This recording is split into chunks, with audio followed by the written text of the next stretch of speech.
Welcome to Art with Kendra. In this video I'm going to be showing you how to make a simple cute hedgehog using polymer clay.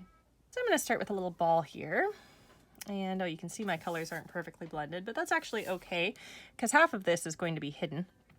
Now before I get too far, I'm just going to take a little piece out for my my limbs, my extremities, my nose, for this hedgehog, and this is going to be its body. And I'm just going to do this based on a simple circle shape.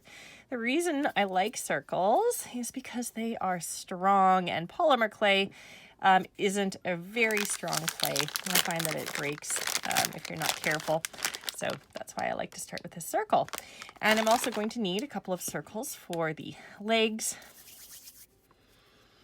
and the arms and the ears and the nose.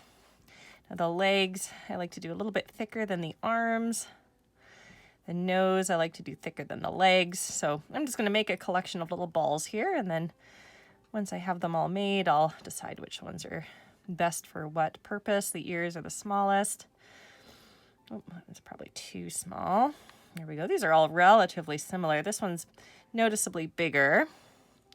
So I have a few here. I would like one to be just a little bigger. I think I'm going to incorporate a little bit of this color here. It's just a little bit of a lighter color.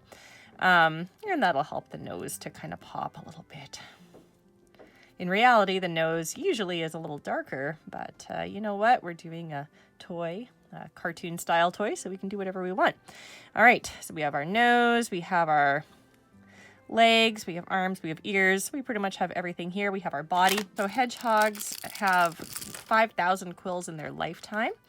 And some of them are brown, some of them are kind of gray. Sometimes you can get like white hedgehogs, and you can have light brown ones. They come in a variety of different colors.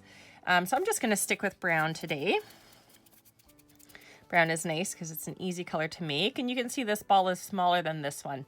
That's usually a good proportion. What we're going to do now is we're going to kind of flatten this one out, and we're going to wrap it around our hedgehog's body. So I'm just going to give it a little flatten here with my hands.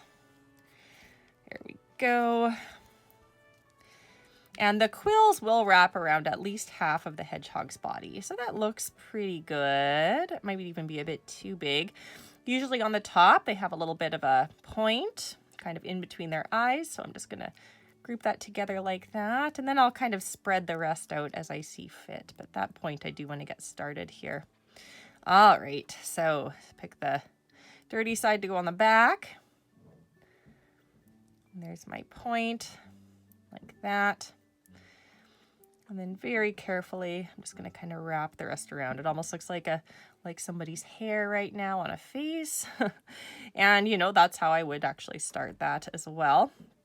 And I do have a bit too much here. So it's easy to kind of rip that off. There we go. I don't want it to go too deep.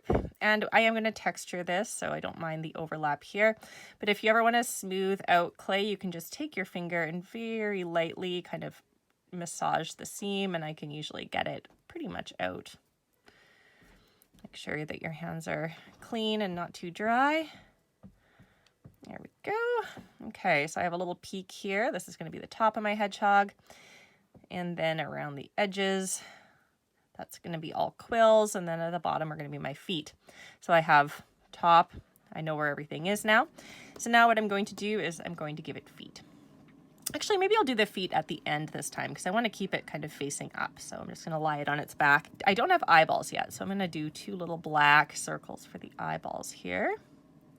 Hedgehogs are almost blind, especially in the daytime, but they have okay night vision, but their vision still isn't very good. They rely mostly on their sense of smell, and that is quite powerful. They can smell insects under the ground, and in the wild they eat primarily insects.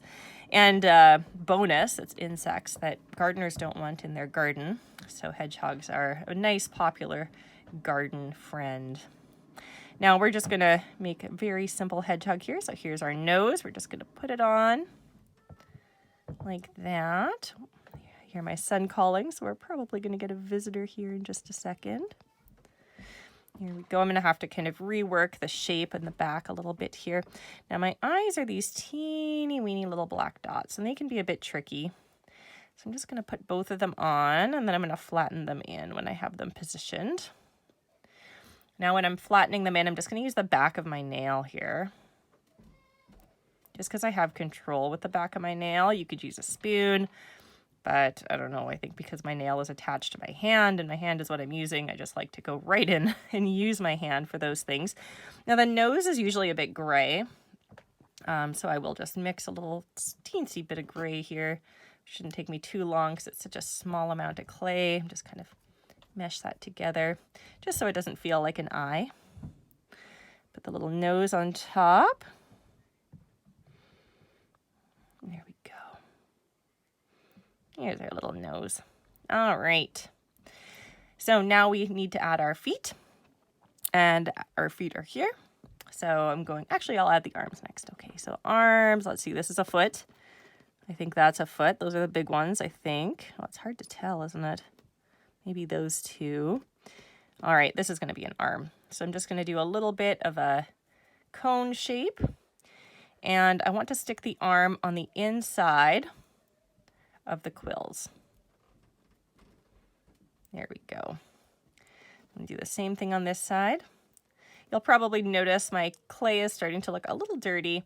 This is because the black that I used on the eyes is still on my fingers.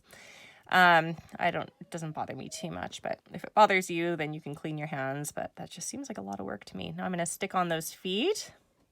Just going to stick them right to the bottom, and then I'm going to kind of mush it into the ground to reshape it just a little bit before I do the ears.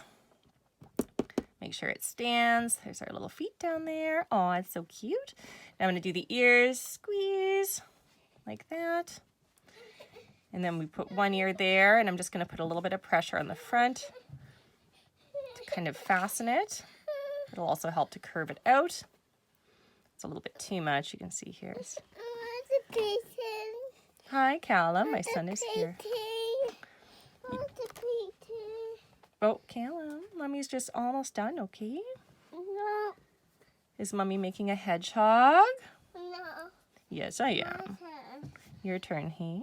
My turn. My son is 2, and you can hear him in the background. He does like the little animals that I make, so he'll probably try to get involved here. All right, that got a little messy there, but with a 2-year-old on my back, I'm not going to be, a little messy. Not going to be too picky.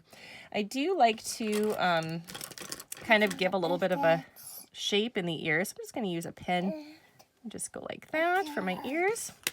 And I just use my nail for the mouth. I feel like my nails are really curved, so I can just get a nice little mouth by just going like that. And then I have my nice little smile there.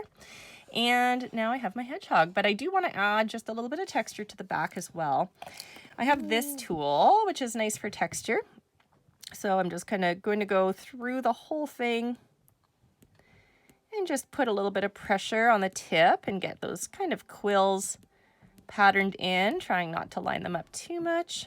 So we're going to fast forward through this part, I think. We don't need to spend too much time on this. And I do have a real hedgehog. So after we bake this guy, maybe we can introduce the two of them, see if my hedgehog approves of this little hedgehog here. Well, let's take a look at it here. So here's the hedgehog. You can see we have our details. It's all cute. Oh, so cute. It is so cute. And then, do you want to show your Mika? You made Mika. Yeah, you got to show under there like that.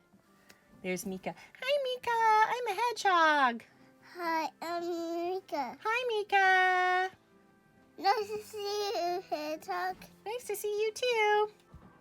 All right, so all we have to do now is bake. I might put a little bit of a highlight in his eye, actually. So when you're baking it, you just want to go and bake at about 200 degrees is usually what I do, but I think the instructions say 225. And I usually cook it for at least half an hour, but this one will probably need a little bit more time simply because it is pretty thick. It's not big, but it's thick.